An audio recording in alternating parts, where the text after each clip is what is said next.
Dear students, today we will learn the basic grammar. Without the basic grammar, we can't learn anything at all, and also we can't master over the English language. So, this is very essential. We will learn this first. ಈಗ ನಾವು ಯಾವುದೇ ಒಂದು ಭಾಷೆಯ ಮೇಲೆ ಹಿಡಿತವನ್ನು ಸಾಧಿಸಬೇಕಂದ್ರೆ, ಪ್ರಭುತ್ವವನ್ನು ಸಾಧಿಸಬೇಕಂದ್ರೆ ಈ parts of speech ತುಂಬಾನೇ important. ಯಾಕಪ್ಪ ಅಂತಂದ್ರೆ ಇದು ಫೌಂಡೇಶನ್ ಇದ್ದ ಹಾಗೆ. ಫೌಂಡೇಶನ್ ಇಲ್ಲದ ಹಾಗೆ ಬಿಲ್ಡಿಂಗ್ ಕಟ್ಟಿದ್ರೆ ಏನಾಗಬಹುದು? ಬಿದ್ದೋಗ್ಬಿಡುತ್ತೆ. ಅದೇ ರೀತಿಯಲ್ಲಿ ನಮ್ಮ ಈ ಒಂದು ಭಾಷೆಯು ಸಹ ಹಾಗೇನೆ. ಈ ಒಂದು ತಳಹದಿ ಇಲ್ಲದೆ, ಬೇಸಿಕ್ ಗ್ರಾಮರ್ ಇಲ್ಲದೆ ಏನೇ ಲ್ಯಾಂಗ್ವೇಜ್ ಕಲ್ತ್ರೂ ಸಹ ನಮಗೆ ಅದರ ಮೇಲೆ ಪ್ರಭುತ್ವ ಸಾಧಿಸೋದಕ್ಕೆ ಆಗೋದಿಲ್ಲ. ಹಾಗಾಗಿ ಇವತ್ತು ನಾವು ದ ಪಾರ್ಟ್ಸ್ ಆಫ್ ಸ್ಪೀಚ್ ಅದನ್ನ ಕಲಿಯೋಣ. Then what is parts of speech? Parts of speech ಅಂದ್ರೆ ಏನು? ನಾವು ದಿನನಿತ್ಯ ಬೇಕಾದಷ್ಟು ಪದಗಳನ್ನು ಯೂಸ್ ಮಾಡ್ತೀವಿ. Daily frequently we are using thousands of words in our speech, in our writing. ನಮ್ಮ ಬರವಣಿಗೆಗಳಲ್ಲಿ, ಮಾತುಗಳಲ್ಲಿ ಯೂಸ್ ಮಾಡ್ತೀವಿ. But we do not know what is it. ಅದು ಏನು? What is the name that word contain? ಆ ಪದ ಯಾವ ಅರ್ಥವನ್ನು ಹೊಂದಿದೆ? ಇದು ಅಂದ್ರೆ ಏನು ಗೊತ್ತಿಲ್ಲ ನಮಗೆ. Each and every part of our speech, of our writing has its own meaning, that having or contain certain its own significance. ತನ್ನದೇ ಒಂದು ಮಹತ್ವವನ್ನು ಹೊಂದಿದೆ, ತನ್ನದೇ ಒಂದು ಅರ್ಥ ಇದೆ. ಅದು ಏನು ಅಂತ ಗೊತ್ತಿಲ್ಲ. So if you want to clarify all these doubts, ಇವೆಲ್ಲ ಒಂದು ಅನುಮಾನಗಳನ್ನ ಬಗೆಹರಿಸಿಕೊಳ್ಳಬೇಕಂದ್ರೆ let us learn the parts of speech. ಈ ಒಂದು ಪಾರ್ಟ್ಸ್ ಆಫ್ ಸ್ಪೀಚ್ ಅನ್ನ ಕಲಿಯೋಣ, ನೋಡೋಣ. ನೋಡಿ, we are using number of words in speech and writing are called parts of speech. ನಮ್ಮ ಒಂದು ಮಾತುಗಳಲ್ಲಿ, ನಮ್ಮ ಬರವಣಿಗೆಗಳಲ್ಲಿ ಸುಮಾರು ಪದಗಳನ್ನ ಯೂಸ್ ಮಾಡ್ತೀವಿ. ಎಲ್ಲ ಒಂದೊಂದು ಪದನೂ ಸಹ ಆ ಒಂದು ಸ್ಪೀಚಿನ ಭಾಗ. C example, I am learning English grammar. See this is one part, this is another part, and this is another part, this one is another part, this is another part. But what is this? What is this of this sentence? ಈ ಪದ, ಈ ಒಂದು ಸೆಂಟೆನ್ಸಿನ ಏನು, ಯಾವ ಭಾಗ ಗೊತ್ತಿಲ್ಲ ನಮಗೆ. ಇದಕ್ಕೇನು ಒಂದು ಹೆಸರಿದೆ, ಇದಕ್ಕೇನು ಹೆಸರಿದೆ, ಇದಕ್ಕೇನು ಹೆಸರಿದೆ ಗೊತ್ತಿಲ್ಲ ನಮಗೆ.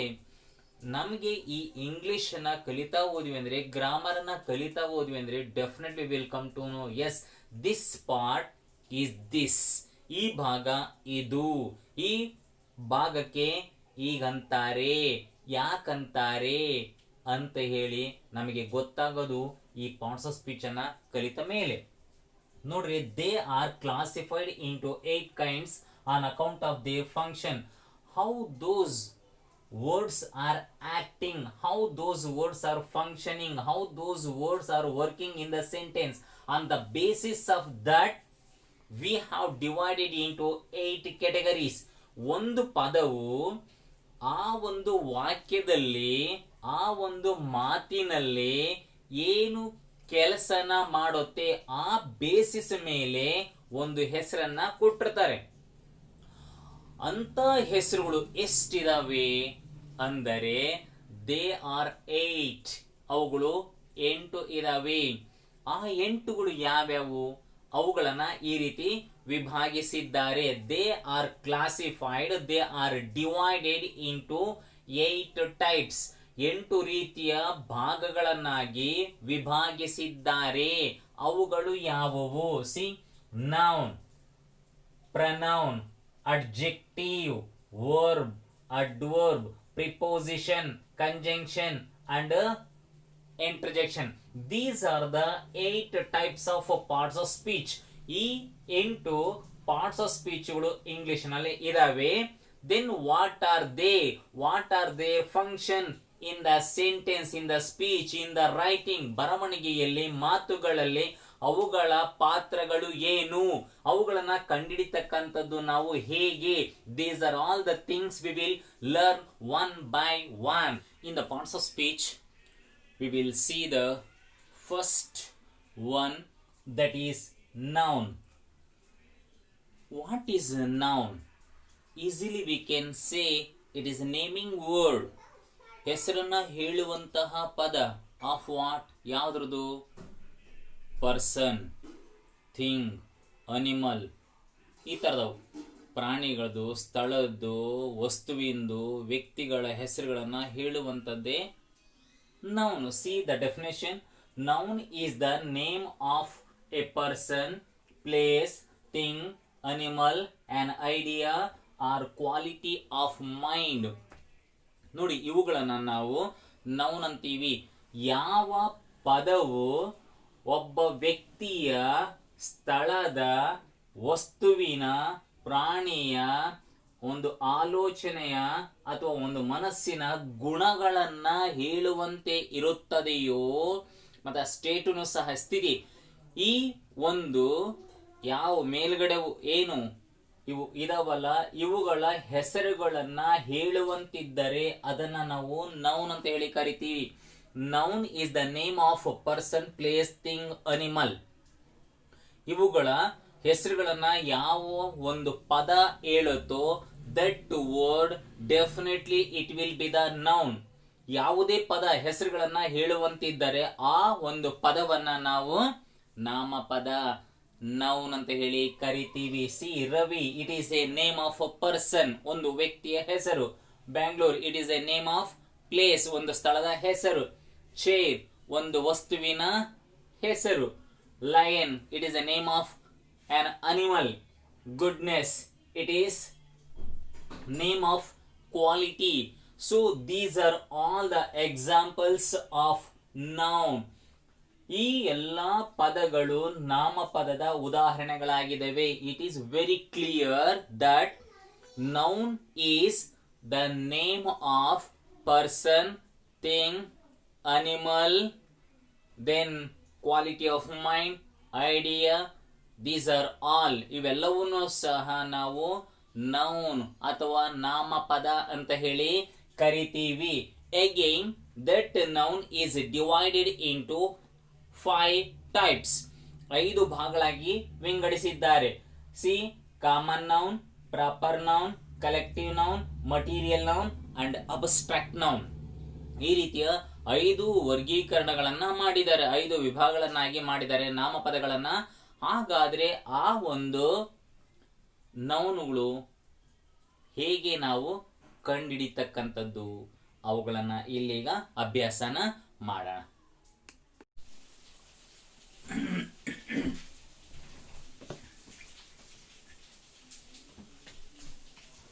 See, among the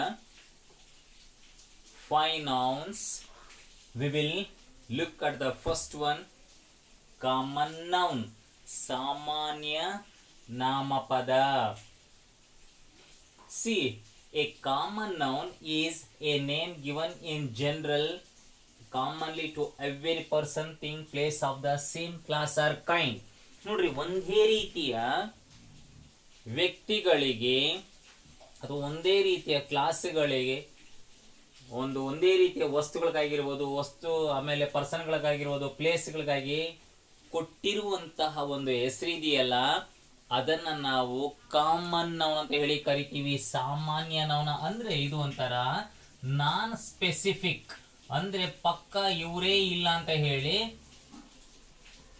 ಇದೊಂಥರ ನಾನ್ ಸ್ಪೆಸಿಫಿಕ್, ಜನರಲ್ ಆಗಿ ಹೇಳಿರ್ತಕ್ಕಂಥದ್ದು, ಕಾಮನ್ ಆಗಿ ಹೇಳಿರ್ತಕ್ಕಂಥದ್ದು, ಕಾಮನ್ ಆಗಿ ಕೊಟ್ಟಿರುವಂತಹ ಒಂದು ಹೆಸರು. See the example, boy, someone may go and call, ಯಾರಾದ್ರೂ ಹೋಗ್ಬೋದು, ಕರಿಬೋದು. A boy of 10th standard come, 10ನೇ ತರಗತಿ ಯಾರಾದ್ರೂ ಒಬ್ಬ ಹುಡುಗ ಬನ್ನಿ. ಅದು ಸ್ಪೆಸಿಫಿಕ್ ಆಗಿ ಹೇಳಿರ್ತಕ್ಕಂಥದ್ದು ಅಲ್ಲ, ಜನರಲ್ ಆಗಿ ಹೇಳಿರ್ತಕ್ಕಂಥದ್ದು, ಕಾಮನ್ ಆಗಿ ಹೇಳಿರ್ತಕ್ಕಂಥದ್ದು. So such word is called common noun. Again car, any car, ಯಾವುದಾದ್ರೂ ಆಗಿರಬಹುದು. If we say as Hyundai, ಆ ಮಸ್ಡ್ ಸಿ ಆ ತರ ಏನಾದ್ರೂ ಹೇಳಿದ್ರೆ ಅದು ಬೇರೆ.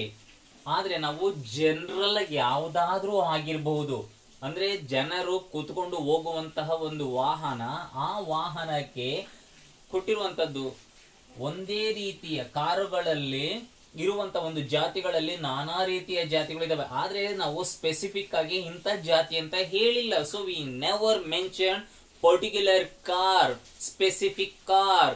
So generally we have said that car, ಹೇಳಿದೀವಿ car. So this one is also common noun. Again school, any school ಯಾವುದಾದ್ರೂ ಆಗಿರಬಹುದು. ವಿದ್ಯೆಗಳನ್ನ ಕಲಿಸುವಂತಹ ಯಾವುದೇ ಶಾಲೆ ಆಗಿರಬಹುದು. ನಾವು ಇಂಥದ್ದೇ ಅಂತ ನಿಗದಿತವಾಗಿ ಹೇಳಿಲ್ಲ. ಸೊ ವಿದ್ಯಾರ್ಥಿಗಳು ಹೋಗಿ ಕಲಿಯುವಂತಹ ಸ್ಥಳ, the students are going and learning the lessons generally. So this one is also A common noun. ಇದನ್ನ ನಾವು ಕಾಮನ್ ನೌನ್ ಅಂತ ಹೇಳಿ ಕರಿತೀವಿ. ಸ್ಪೆಸಿಫಿಕ್ ಆಗಿ ಇವ್ಯಾವನು ಸಹ ಹೆಸರುಗಳನ್ನ ನಾವು ಹೇಳಿಲ್ಲ. ಇವಾಗ ಒಬ್ಬ ಹುಡುಗರು, ಸುಮಾರು ಹುಡುಗರು ಇರ್ತಾರಪ್ಪ. ಆ ಹುಡುಗರಲ್ಲಿ ಯಾವ್ದಾದ್ರು ಒಬ್ಬ ಹುಡುಗ, ಆ ಒಂದು ಜಾತಿ ಹುಡುಗರು ಸುಮಾರು ಒಂದೇ ರೀತಿಯ ಮಕ್ಕಳಿರ್ತಾರೆ. ಅದರಲ್ಲಿ ಒಬ್ಬ, ಅವಿಷ್ಟಕ್ಕೂ ಕೊಟ್ಟಿರುವಂತ ಹೆಸರು ಬಾಯಿ ಅಂತಲೇ. ಸುಮಾರು 100 ಕಾರುಗಳಿರ್ತವೆ. ಆ ಕಾರುಗಳಲ್ಲಿ ಯಾವ್ದಾದ್ರು ಒಂದು ಕಾರು ಜನರಲ್ ಆಗಿ ಅಂದ್ರೆ ಅದನ್ನು ಕಾಮನ್ನೇ. ಸ್ಕೂಲು, ಸಾವಿರಾರು ಸ್ಕೂಲ್ ಇರ್ತಾವಲ್ಲಿ. ಆ ಸ್ಕೂಲ್ಗಳಲ್ಲಿ ಯಾವ್ದಾದ್ರು ಒಂದು ಸ್ಕೂಲ್ಗೆ just I will go to a school and I will get my admission there. ಅಲ್ಲಿ ನಾನು ಒಂದು ಅಡ್ಮಿಷನ್ ಅನ್ನ ಪಡಿತೀನಿ. So these words are all common noun. See identify common noun. Here I have written 5 examples. ಇಲ್ಲಿ 5 ಉದಾಹರಣೆಗಳನ್ನ ನಾನು ಬರೆದಿದ್ದೀನಿ. You have to find out those common noun. Bangalore is a more populated city. City is a common noun. ಯಾವುದಾದರೂ ಒಂದು big ಊರು ಇತ್ತು ಅಂದ್ರೆ, ಒಂದು ನಗರ ಇತ್ತು ಅಂದ್ರೆ ಅದನ್ನ ನಾವು ಸಿಟಿ ಅಂತೇಳಿ ಕರಿತೀವಿ. Hyderabad is also city, Calcutta is also A city. C ಸಾಮಾನ್ಯವಾಗಿ ಒಂದು ದೊಡ್ಡ ಪಟ್ಟಣ ಅದು ಒಂದೇ ರೀತಿಯ ಒಂದು ಸ್ಥಳಗಳವು. ಅಂತ ಸ್ಥಳಗಳಿಗೆ ಕೊಟ್ಟಿರುವಂತಹ ಒಂದು ಸಾಮಾನ್ಯ ನಾಮ, ಸಾಮಾನ್ಯ ಹೆಸರು city. So this is called common noun. Shakespeare was a famous dramatist. Dramatist is also common noun. ನಾಟಕಕಾರ ಯಾರು ಬೇಕಾದ್ರೂ ಆಗ್ಬೋದು. ನಾವು ಪರ್ಟಿಕ್ಯುಲರ್ ಆಗಿ ಇಂತಾರೆ ಅಂತ ಹೇಳಿ ವಿ ಹ್ಯಾವಂಟ್ ಮೆನ್ಷನ್ಡ್ ಡ್ರಾಮಾಟಿಸ್ಟ್. ನಾಟಕಕಾರ. Number of dramatist are they. Among one, ಅದರಲ್ಲಿ ಯಾರಾದ್ರೂ ಒಬ್ಬ, the person one who is writing dramas. ಯಾವ ವ್ಯಕ್ತಿಯು ಡ್ರಾಮಾನ ಬರೀತಾರೋ ಅವರಿಗೆ ಡ್ರಾಮಾಟಿಸ್ಟ್ ಅಂತ ಹೇಳಿ ಕರಿತೀವಿ. ಅವಂತವರು thousands of dramatist may be there. Among one, ಅದರಲ್ಲಿ ಒಬ್ಬ. ಅಂತರಿಗೆ ನಾಟಕಗಳನ್ನ ಬರೆಯುವಂತಹ ವ್ಯಕ್ತಿಗಳಿಗೆ ಕೊಟ್ಟಿರುವಂತಹ ಒಂದು ಸಾಮಾನ್ಯ ನಾಮ dramatist. I have 5 brothers. Brothers ನೋಡ್ರಿ, ನನಗೂ ಅಣ್ಣ ತಮ್ಮಂದಿರಿದ್ದಾರೆ, ಇನ್ನು ಬೇರೆಯವ್ರಿಗೂ ತಮ್ಮಂದಿರಿದ್ದಾರೆ, ಅಣ್ಣ ತಮ್ಮಂದಿರಿದ್ದಾರೆ, ಬೇರೆಯವ್ರಿಗೂ ಅಣ್ಣ ತಮ್ಮಂದಿರಿದ್ದಾರೆ. ಅವರ ಒಂದು ಗುಂಪುಗಳಿಗೆ ಕೊಟ್ಟಿರುವಂತಹ ಹೆಸರು brothers. Children are playing on in the ground. ನೋಡ್ರಿ, ಚಿಲ್ಡ್ರನ್ ಈಸ್ ಕಾಮನ್ ನೌನ್. ನನ್ನ ಮಕ್ಕಳಿಗೂ ಮಕ್ಕಳೇ ಅಂತೀವಿ, ಇನ್ನೊಬ್ಬರ ಮಕ್ಕಳಿಗೂ ಮಕ್ಕಳೇ ಅಂತೀವಿ ಅಲ್ವಾ. ಮಕ್ಕಳ ಒಂದು ಗುಂಪು ಇದೆಯಲ್ಲ, ಅದಕ್ಕೆ ಒಂದು ಕೊಟ್ಟಿರುವಂತಹ ಹೆಸರು. And ground is also common noun. Lion is king of jungle. ನೋಡ್ರಿ, lion is the king of jungle, ಕಾಡು. ಇದರಲ್ಲಿ ಯಾವ್ದಿರಬಹುದು? Will you find out which is the common noun? Lion. ಸಿಂಹ. We haven't mentioned particular name to this. And also jungle, ಕಾಡು. ಇದನ್ನು ಸಹ ಯಾವುದೇ ಒಂದು ಪಕ್ಕ ಇಂಥ ಜಂಗಲ್ ಅಂತ ಹೇಳಿಲ್ಲ, ಇಂಥ ಲಯನ್ ಅಂತಾನು ಸಹ ಹೇಳಿಲ್ಲ. So these are all common noun. That lion don't have any name. That jungle also don't have any name. So they are also common nouns. ಅಂದ್ರೆ ಸಾಮಾನ್ಯವಾಗಿ ಒಂದೇ ರೀತಿಯ ವ್ಯಕ್ತಿಗಳಿಗೆ ವಸ್ತುಗಳಿಗೆ, ಸ್ಥಳಗಳಿಗೆ, ಪ್ರಾಣಿಗಳಿಗೆ ಸಾಮಾನ್ಯವಾಗಿ ಕೊಟ್ಟಿರುವಂತಹ ಒಂದು ಹೆಸರು ಇದೆಯಲ್ಲ, that is called common noun. Common noun is the name which is given to the same kind of person, place or anything else. So this is we have to keep in our mind about common noun. This is second parts of speech, that is proper noun. What is proper noun? Proper noun is the name of a particular person, place or thing. See, the definition tells you very clearly that what is proper noun. It is a specific name, particular name of any person, thing or place. ಇದು ಅಂಕಿತ ನಾಮ ಅಂತ ಹೇಳಿ ಕರೀತಾರೆ. ನೋಡ್ರಿ, ಅಂಕಿತ ಅಂದ್ರೆ ಹೆಸರು. ಯಾವುದಾದರೂ ಒಬ್ಬ ವ್ಯಕ್ತಿಯ ಹೆಸರನ್ನ, ಒಂದು ಸ್ಥಳದ ಹೆಸರನ್ನ, ಒಂದು ವಸ್ತುವಿನ ಹೆಸರನ್ನ ಸೂಚಿಸುವಂತೆ ಇರುತ್ತದೆಯೋ ಅಂತ ನೌನನ್ನ, ನಾಮಪದವನ್ನ ನಾವು ಪ್ರಾಪರ್ ನೌನ್ ಅಂತ ಹೇಳಿ ಕರಿತೀವಿ. ನೋಡಿ ಇಲ್ಲಿ example, at Cambridge school there are many teachers. See here, Cambridge, it is a particular name, a specific name of a school, ಒಂದು ಶಾಲೆಯ ಹೆಸರು. So this is proper noun. ಇದು teachers common noun. This is common noun, right? This is proper noun. ಇದು ಒಂದು particular ಹೆಸರನ್ನ ಹೇಳ್ತಕ್ಕಂಥದ್ದು, ಒಂದು ಶಾಲೆಯ ಸ್ಪೆಸಿಫಿಕ್ ನೇಮ್ ಅನ್ನ ಹೇಳುವಂತಹ ಹೆಸರು. So we may call this one as proper noun. Wear as anybody can teacher, ಯಾವುದೇ ವ್ಯಕ್ತಿ ಬೇಕಾದ್ರೂ ಟೀಚರ್ ಆಗಿರಬಹುದು. ಅಲ್ಲಿ ಪರ್ಟಿಕ್ಯುಲರ್ ಆಗಿ ಹೇಳ್ತಾ ಇರ್ತಕ್ಕಂಥದ್ದೆಲ್ಲ ಅದು ಒಂದು non specific. So this is common noun, this is particular name. Come to the second example. At a Cambridge school there is a teacher named Mr. Patil. Mr. Patil is proper noun. Why? Because it is a name of particular person. ಯಾವುದೋ ಒಬ್ಬ ವ್ಯಕ್ತಿಯ ಒಂದು ನಿಖರವಾಗಿರುವಂತಹ, ನಿಶ್ಚಯವಾಗಿರುವಂತಹ ಪಕ್ಕಾ ಹೆಸರನ್ನ, ಒಬ್ಬ ವ್ಯಕ್ತಿಯ ಹೆಸರನ್ನ ಹೇಳ್ತಕ್ಕಂಥದ್ದು. So mister Patil is proper noun. Radha failed to get a job at MNC. So Radha is also a name of a girl, particular name of a girl. So this one is also a proper noun. This is the third one, collective noun. ಸಮೂಹವಾಚಕ ನಾಮಪದ. What is a collective noun? Collective noun refers to a group or a set of persons, animals or things of the same kind considered as one. See here, what is collective noun?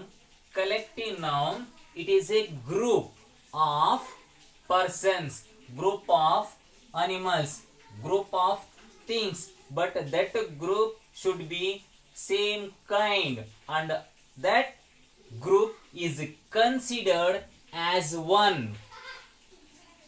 ಈಗ ಸಮೂಹವಾಚಕ ನಾಮಪದ ಅಂದ್ರೆ ಏನಪ್ಪ ಅಂದ್ರೆ ವ್ಯಕ್ತಿಗಳ ಗುಂಪು, ಪ್ರಾಣಿಗಳ ಗುಂಪು, ವಸ್ತುಗಳ ಗುಂಪು ಇದ್ದು ಅದನ್ನ ಒಂದೇ ಅಂತ ಹೇಳಿ ಕನ್ಸಿಡರ್ ಅನ್ನ ಮಾಡ್ತೀವಿ.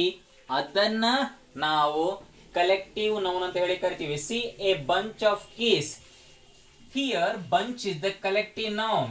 It is appearing as that it is one.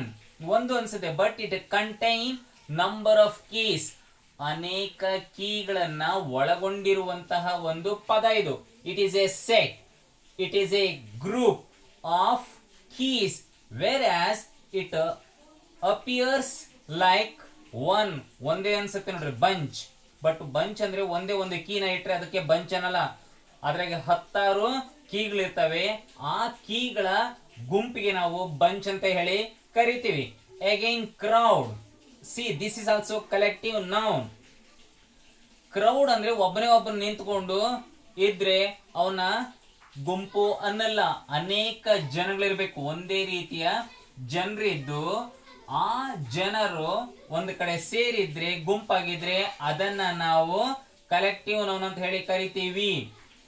See this is also looks like single one, ಒಂದೇ ಅನ್ನೋ ಹಾಗೆ ಅನ್ಸುತ್ತೆ, ಬಟ್ ಇಲ್ಲಿ ಅನೇಕ ಜನರು ಪೀಪಲ್ ಗುಂಪಾಗಿದ್ದಾರೆ, ಅದನ್ನ ಗುಂಪು ಅಂತಕ್ಕಂಥದ್ದು ಕಲೆಕ್ಟಿವ್ ನೌನ್ ಅಂತ ಹೇಳಿ ಕರಿತೀವಿ. ನೆಕ್ಸ್ಟ್ ಕ್ಲಾಸ್, ವಿದ್ಯಾರ್ಥಿಗಳು, ಅನೇಕ ವಿದ್ಯಾರ್ಥಿಗಳು ಇರುವಂತಹ ಒಂದು ಜಾಗವನ್ನ ಕ್ಲಾಸ್ ಅಂತ ಹೇಳಿ ಕರಿತೀವಿ. If a student goes to a class and we cannot call that one as a class, ಅಲ್ಲಿ ಕ್ಲಾಸ್ ಅಂತ ಹೇಳಿ ಒಬ್ಬ ವಿದ್ಯಾರ್ಥಿ ಇದ್ರೆ ಅನೇಕ ವಿದ್ಯಾರ್ಥಿಗಳನ್ನ ಒಳಗೊಂಡಿರುವಂತಹ ಒಂದು ಪದಕ್ಕೆ ಕಲೆಕ್ಟಿವ್ ನೌನ್ ಅಂತ ಹೇಳಿ ಕರಿತೀವಿ. See this is the collection of keys, this is the collection of people, this is the collection of students. So these are all collective nouns. This is the example of things, this is the example of people, this one is also example of person. Both are examples of persons. Anyhow we can easily understand that what is collective noun.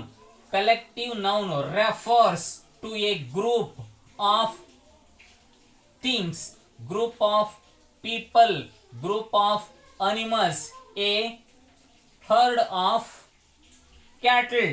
See, like that, those words which shows the set, the group, it is called collective noun. Fourth noun is that material noun. What is material noun? Material noun is the name of material or substance out of which things are made. See, what is material noun? Material noun ಅಂದ್ರೆ ಏನು? ವಸ್ತುವಾಚಕ ನಾಮಪದ ಅಂದ್ರೆ ಏನು? Noun is name of material. ಒಂದು ವಸ್ತು, ವಸ್ತುವಿನ ಹೆಸರನ್ನ ಹೇಳ್ತಕ್ಕಂಥದ್ದು material noun. Out of which things are made, ಅವುಗಳಿಂದ ನಾವು ಕೆಲವು ವಸ್ತುಗಳನ್ನ ಮಾಡಬಹುದು ಈಸಿಲಿ. ಇಲ್ಲಿ ಒಂದು ನಾವು ಹೇಳ್ಬೋದು ಏನಪ್ಪಾ ಅಂದ್ರೆ material noun are names given to the raw elements or objects. ಇಲ್ಲಿ ಒಂದು ರಾ ಮಟೀರಿಯಲ್ಸ್ ಗಳನ್ನ ಏನಿದಾವ ರಾ ಮಟೀರಿಯಲ್ಸ್ಗಳು, ಆ ರಾ ಮಟೀರಿಯಲ್ಸ್ಗಳು ಏನು ಹೆಸರಿದಾವೋ ಅವುಗಳನ್ನ ನಾವು ಮಟೀರಿಯಲ್ ನೌನ್ ಅಂತ ಹೇಳಿ ಈಸಿಗೆ ಹೇಳ್ಬೋದು. ಯಾಕಪ್ಪ ಅಂದ್ರೆ ಅವುಗಳಿಂದ ನಮಗೆ ಬೇಕಾಗಿರುವಂತಹ ಏನು ಸಿದ್ಧ ವಸ್ತುಗಳನ್ನ ಮ್ಯಾನುಫ್ಯಾಕ್ಚರ್ ಗೂಡ್ಸ್ ಅನ್ನ ಮಾಡ್ಕೊಂತೀವೋ they are all the material noun. ಅವೆಲ್ಲವೂ ಸಹ ಮಟೀರಿಯಲ್ ನೌನ್ ಅಂತ ಹೇಳಿ ಕರಿಬಹುದು. ಎಕ್ಸಾಂಪಲ್ ನೋಡ್ರಿ, gold, silver, iron, wood etcetera, these are all the material nouns. Last one is abstract noun. What is abstract noun? Abstract noun is the name of quality, action, state, idea or feel.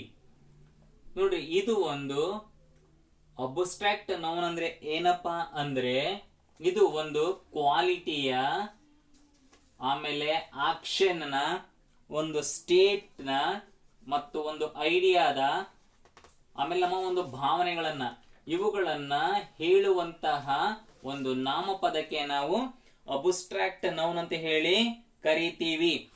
ಅಂದ್ರೆ ಒಂದರ ಅಮೂರ್ತವಾಚಕ ನಾಮಪದ. ಅಮೂರ್ತವಾಚಕ ನಾಮಪದ ಅಂದ್ರೆ ಏನಪ್ಪಾ? It is the name of quality, ಒಂದು ಗುಣದ ಹೆಸರು. Action ಕ್ರಿಯೆ ಹೆಸರು, ಸ್ಟೇಟ್ ಸ್ಥಿತಿ, ಐಡಿಯಾ ಆಲೋಚನೆ, ಫೀಲ್ ಭಾವನೆಯನ್ನ ಹೇಳುವಂತಹ ಒಂದು ನಾಮಪದ ಇದೆಯಲ್ಲ ಅದನ್ನೇ ನಾವು ಅಬ್ಸ್ಟ್ರಾಕ್ಟ್ ನೌನ್ ಅಂತ ಹೇಳಿ ಕರಿತೀವಿ. But we cannot see or touch ಈ ನಾಮಪದಗಳನ್ನ ನೋಡೋದಕ್ಕಾಗ್ಲಿ ಟಚ್ ಮಾಡೋದಕ್ಕೆ ಆಗೋದಿಲ್ಲ. ಜಸ್ಟ್ ವಿ ಕ್ಯಾನ್ ಫೀಲ್ ಭಾವಿಸಬಹುದು ಅಷ್ಟೇ. See kindness you can't touch the kindness, you can't see, only you can touch the person of the kindness. ಆ ಗುಣ ಇರುವಂತಹ ವ್ಯಕ್ತಿಗಳಿಗೆ ಮಾತ್ರ ನೀವು ಮುಟ್ಟಬಹುದೇ ವಿನಃ ಈ ಒಂದು ಕ್ವಾಲಿಟಿಯನ್ನ ಮುಟ್ಟೋದಕ್ಕಾಗ್ಲಿ ಟಚ್ ಮಾಡೋದಕ್ಕೆ ಆಗಲ್ಲ. ದಿಸ್ ಈಸ್ ಇನ್ವಿಸಿಬಲ್ ಥಿಂಗ್, ಕಣ್ಣಿಗೆ ಕಾಣದೇ ಇರುವಂತಹ ಒಂದು ವಸ್ತು ಇದು. ಹಾಗಾಗಿನೇ ಇದು ಕ್ವಾಲಿಟಿ, ಹಾಗಾಗಿನೇ ನಾವು ಇದನ್ನ ಅಬ್ಸ್ಟ್ರಾಕ್ಟ್ ನೋನ್ ಅಂತ ಹೇಳಿ ಕರಿತೀವಿ. ನೋಡ್ರಿ, laughter, you can see the person of laughing, ನಗುವಂತಹ ವ್ಯಕ್ತಿಯನ್ನ ನೋಡಬಹುದೇ ವಿನಃ but you can't see the laughter, how the laughter is, ನಗೆ ಹೇಗಿರುತ್ತೆ ಅಂತಕ್ಕಂಥ ನಿನಗೇನ್ ಕಣ್ಣಿಗೆ ಕಾಣೋದಿಲ್ಲ, ಮುಟ್ಟಕ್ಕೂ ಆಗೋದಿಲ್ಲ. Childhood, it is a state, idea, ಆಲೋಚನೆ, ಹ್ಯಾಪಿನೆಸ್ ಒಂಥರ feeling. See these are all the examples of abstract noun. Abstract noun ಅಂತಕ್ಕಂಥದ್ದು ಒಂದು ಗುಣ, ಒಂದು ಕ್ರಿಯೆ, ಒಂದು ಸ್ಥಿತಿ, ಒಂದು ಆಲೋಚನೆ, ಫೀಲ್. ಅವುಗಳನ್ನ ಕಣ್ಣಿಂದ ನೋಡಕ್ಕಾಗೋದಿಲ್ಲ, ಮುಟ್ಟಕ್ಕಾಗೋದಿಲ್ಲ, ಓನ್ಲಿ ಫೀಲ್ ಮಾಡ್ಕೋಬಹುದು ಅಂತ ಕೆಲವು ನಾಮಪದಗಳನ್ನ ನಾವು ಅಬ್ಸ್ಟ್ರಾಕ್ಟ್ ನೌನ್ ಅಂತ ಹೇಳಿ ಕರಿತೀವಿ. This is all about the noun. The second one is a pronoun. We will discuss that one in the next video. Yeah.